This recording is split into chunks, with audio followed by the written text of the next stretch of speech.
Lettre de Cathy, 35 ans, à son filleul Eddy, 17 ans. Salut gamin. Ça va? Dis donc, ta mère m'a parlé de ta nouvelle passion pour ce jeu en ligne, League of Legends, c'est ça? Et aussi des heures que tu passais devant ton écran. T'as 17 ans, t'as le droit de t'amuser, bien sûr. Mais donne le droit à ta vieille marraine de 35 ans de partager avec toi sa triste expérience. Tu en feras ce que t'en voudras, bien sûr. Alors Fred et moi, on vivait ensemble depuis 4 ans. On s'était rencontrés au boulot. Lui, il était responsable technique et moi chargée de clientèle.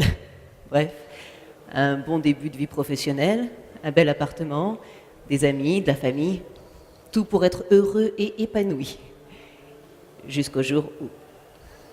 Et j'avais entendu parler du jeu et du coup j'étais assez curieuse, je voulais voir à quoi ça ressemblait. Alors je me suis créé un compte, je me suis connectée et puis il demandait de créer un personnage. Rien de bien spécial quoi, donc j'ai créé cet avatar, je l'ai habillé, après vous lui faites faire un tour et puis petit à petit c'est devenu une habitude. 2 heures chaque soir en rentrant du bureau. De toute façon Fred rentrait plus tard que moi, alors il n'y avait aucun souci. Et le bureau d'Alice était juste à côté du mien, alors on a commencé à échanger de plus en plus souvent sur le jeu. Salut Eddy. Fred, ex-compagnon de Cathy. Oui. Je vais moi aussi te donner ma version des faits. Ta tante s'est mise à me parler du jeu tous les soirs. Quand on dînait, elle me racontait ce qu'elle avait fait sur le jeu. Avant, elle me racontait son boulot, ses sorties, ses amis, son évolution dans l'entreprise. Et bien là, elle me racontait son évolution dans le jeu.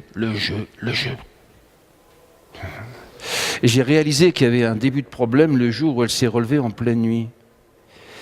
La voir à 3 heures du matin, devant son ordi, comme ça, en robe de chambre, avec la tête en pétard, et j'ai eu une sorte d'intuition. Je me suis dit, là, ça craint. Cathy, mais enfin, mais qu'est-ce que tu fais? Hein? C'est 3 heures du mat, là, viens te coucher. Cathy, tu passes trop de temps sur ce jeu, là, tu devrais, je sais pas, prendre un peu de recul, hein? Mais qu'est-ce qu'il y a là? Ça va, c'est bon. Qu'est-ce que t'as? T'es en train de me traiter d'addict? Mais c'est demain ça? tu bosses, tu te lèves à 7 heures, viens te pioter, là, Mais écoute. ça va, c'est bon, c'est toi qui as un souci là. C'est pas parce que je me prends un tout petit peu au jeu que tout de suite je suis dépendante, hein. Quoi? Tu veux quoi? Tu veux que j'éteigne le jeu? Tu veux que j'arrête, c'est ouais. ça? Eh ben tiens, regarde, j'arrête, c'est bon.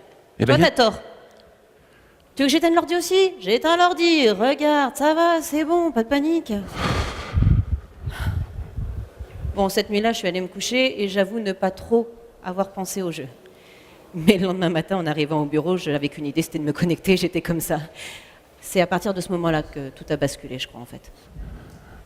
Alors au boulot, des amis, des copains, des collègues ont commencé à s'inquiéter. Fred, Ouais, Fred, tu peux venir voir là? ouais, Dis-moi, Cathy, elle est bizarre en ce moment. ouais. Ouais, distraite, impatiente, coléreuse. Elle prend même plus sa pause déjeuner avec moi. Ben, je sais pas, y a un problème entre vous? Ça va? Non, ça va, c'est seulement une petite crise passagère, mais il vaudrait mieux que ça reste entre nous, tu comprends, on n'en parle pas, ça va passer. Ouais, mais enfin, moi, j'ai pas trop envie de botter en touche, hein.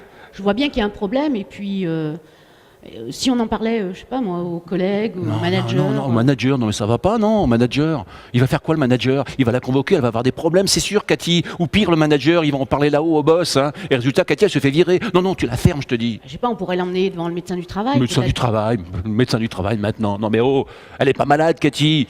Je te dis qu'elle traverse une zone de turbulence, c'est tout, ça va passer. Je vais maîtriser, ok? Oui, ben écoute, c'est moi qui suis responsable d'elle au boulot, donc moi je vais en parler au manager. Voilà. Depuis que tu as été nommé chef, t'en peux plus. C'est ça l'amitié, hein, c'est Ouais. toi. S'il te plaît, Jérôme, est-ce que tu peux nous expliquer le rôle d'un manager dans cette situation?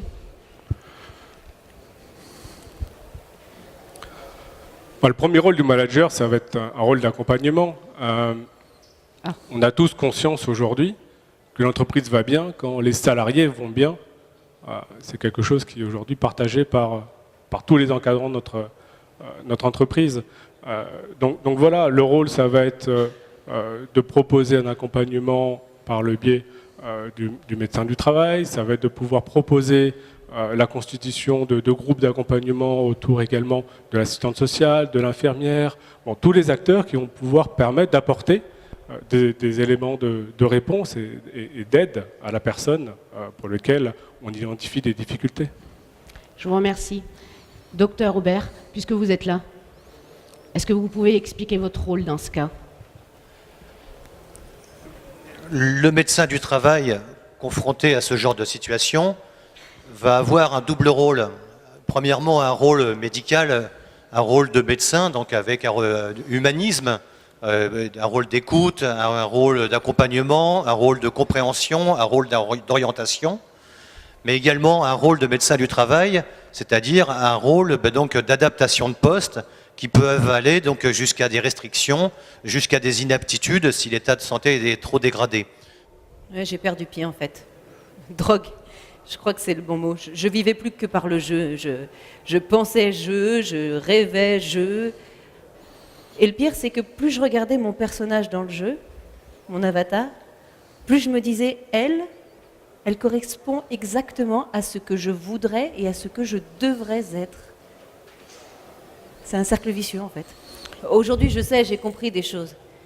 J'ai compris que cette consommation, elle n'était pas normale, qu'il y avait différents niveaux de consommation, de ponctuel à régulier, à risqué, jusqu'à la dépendance, là où j'étais moi. En fait, le problème, c'est pas tellement de consommer quelque chose, c'est comment on le consomme et pourquoi on le consomme. On a tous nos raisons, on a tous nos façons de faire, et dans ce moment-là, comme vous disiez tout à l'heure, c'est qu'on a l'impression d'être seul, d'être dans notre bulle, et on a l'impression qu'il n'y a pas de solution possible.